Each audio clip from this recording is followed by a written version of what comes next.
নমস্কার, আমি ডক্টর সায়ন চক্রবর্তী। আমি infectious disease specialist, Manipal hospital, Dhakuria থেকে।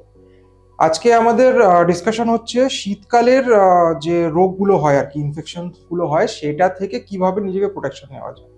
তো যেটা আগে বলি, যে রোগগুলো হয় মোস্টলি সেগুলো রেসপিরেটরি, মানে আমাদের ফুসফুসের বা নাক কান গলার ইনফেকশন যেগুলো হয় আর কি। বেশিরভাগটাই ভাইরাল হয়, কিছু ইনফ্লুয়েঞ্জা হয়, নানা রকম আরএসভি এরকম টাইপের ভাইরাস আসে।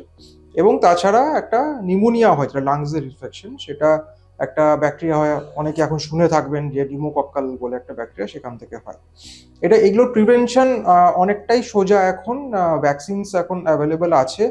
অবশ্যই যারা বয়স্ক লোক আছেন, মানুষ আছেন, তারা যেন নিউমোনিয়া ভ্যাকসিনটা নেবেন। এখন একটা নতুন ভ্যাকসিন এসে গেছে, যেটা জীবনে একবার নিলেই হয়। তো যারা নেননি অবশ্যই সেই ভ্যাকসিনটা নিতে পারেন। এবং যারা ভ্যাকসিন নিয়েছেন, হয়তো পরের ডোজটা বাকি আছে আগের ভ্যাকসিনগুলো, সেটা অবশ্যই নিয়ে নেবেন। আর ইনফ্লুয়েঞ্জা ভ্যাকসিন যারা এখনো নেননি তারা নিয়ে নিন প্লিজ, বিকজ এই রোগগুলো থেকে এই ভ্যাকসিনগুলো প্রোটেক্ট করে, যাতে আপনাদেরকে হাসপাতালে না আসতে হয়, যেন ভর্তি না হতে হয়।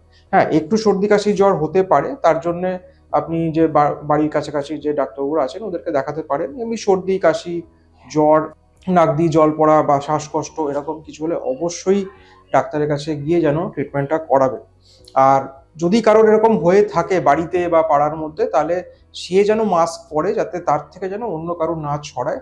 এইটুকু যদি ইনশিওর করা যায়, তাহলে ডেফিনেটলি শীতকালটা আমাদের বেশ ভালোই কাটবে, বেশ আনন্দ করে পিকনিক করে কাটাতে পারবে। এটাই বলার ছিল আজকে। ধন্যবাদ।